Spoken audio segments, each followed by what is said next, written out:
டேய், எனக்கு 8 மச்சம் தான் இருக்குன்னு உனக்கு முன்னாடியே தெரியும்ல.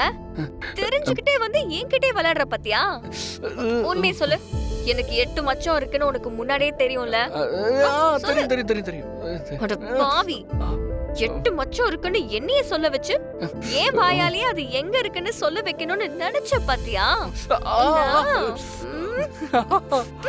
சும்மா சொல்லக்கூடாதுடா. நீ நிஜமாவே ஸ்மார்ட் தான். நான் ஸ்மார்ட்ங்கிறது எனக்கு தெரியும். அதையும் தாண்டி இப்ப அந்த 8வது மச்சம் எங்க இருக்குன்னு நீ சொல்லணும்ல, அத சொல்லு. எங்க போற? நீயா சொல்லிட்டு போறியா இல்ல நானா பாக்கட்டுமா? நான் பாப்பேன். வேணா கதிர், பாப்பேன். வேண்டாம்.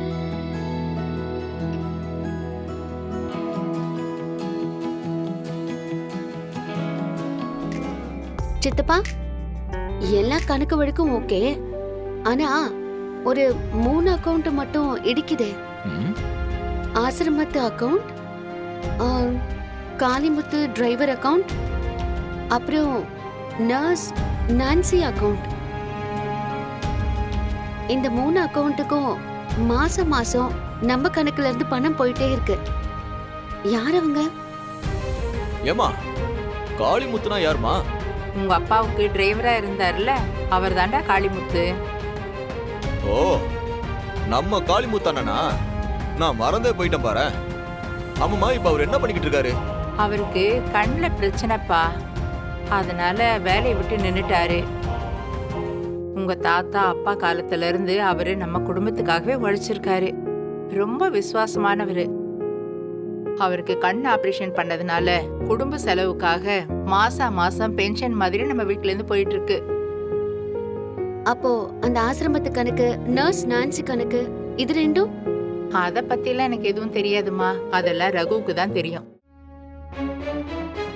சோ கண்டிப்பா இந்த காளிமுத்து ஐயாவுக்கு நம்ம பெரியப்பாவை பத்தின ரகசியம் தெரிஞ்சிருக்க வாய்ப்பு இருக்கு. நீ சொல்றது கரெக்ட் தான். அவருக்கு தெரிஞ்சிருக்க கண்டிப்பா வாய்ப்பு இருக்கு.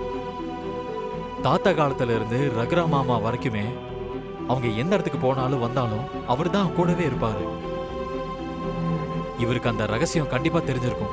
ஆமா சீனு, நம்ம உடனடியா போய் அவரை பார்த்து பெரியப்பாவை பத்தின உண்மைகளை எதையாவது வெளியில கொண்டு வந்துட்டா ஈஸியா அந்த புவனேஸ்வரிய ஜெயிச்சிடலாம்.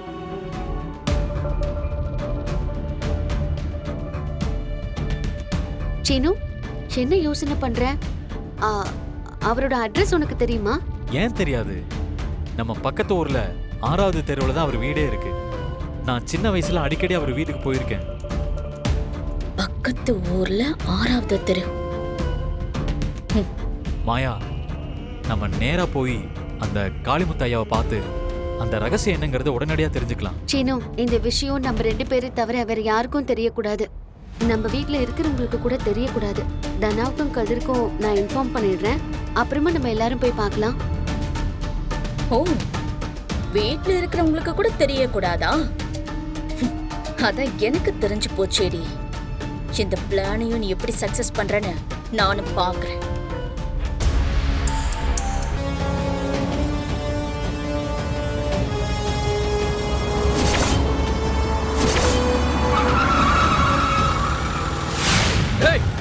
எப்படிடா வர? இதெல்லாம் யார் லைசன்ஸ் கொடுத்தான்னு தெரியல. பட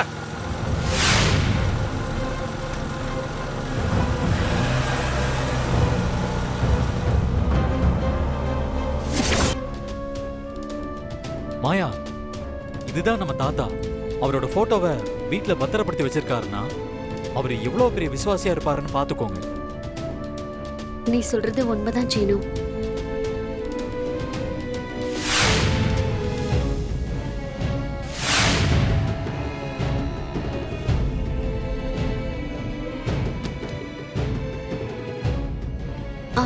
வீட்ல இருக்கிற பொருள் எல்லாம் கலைஞ்சு போயிருக்கு. போனும் கீழே கிடக்குது. எனக்கு என்னமோ இங்க ஏதோ தப்பா நடந்திருக்கிற மாதிரி தோணுது. ஐயா பெரிய பிரச்சனையில மாட்டிருக்காருன்னு தோணுது. யார் லைசன்ஸ் கொடுத்தான்னு தெரியல. பட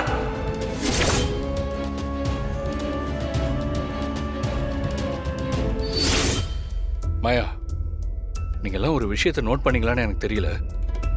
ஆனா இப்பதான் எனக்கு ஞாபகம் வந்துச்சு. அந்த வண்டியில உக்காந்துட்டு வந்ததே ஜீவா தான். அப்புறம் அந்த கார்ல வேற யாரையும் மறைச்சு வச்ச மாதிரி இருந்துச்சு. ஒருவேளை நாம இங்க வரோங்கிறத தெரிஞ்சுக்கிட்டு நாம வரத்துக்கு முன்னால அந்த ஜீவா, பசுபதி இவங்கெல்லாம் ஒன்னா சேர்ந்துக்கிட்டு நம்ம காளிமுத்து ஐயாவை வீடு புது கடத்திருந்தா, அதான் ரோட்ல கூட நம்ம கிட்ட எந்த பிரச்சனையும் பண்ணாம அவசரமா கார் ரிவர்ஸ் எடுத்து வேகமா போயிட்டாங்கன்னு நினைக்கிறேன். நீ சொல்றது கரெக்ட் தான் கதிர். கண்டிப்பா அந்த புவனேஸ்வரி இப்படி எல்லாம் யோசிக்கிற ஆள் தான். சரி, அப்ப சீக்கிரம் கிளம்பலாம். அப்பதான் அவரை காப்பாத்த முடியும். சரி வாங்க. வாங்க.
அண்ணே, ஒரு கடத்துற வேலையை கூட ஒழுங்கா செய்ய முடியலையானே?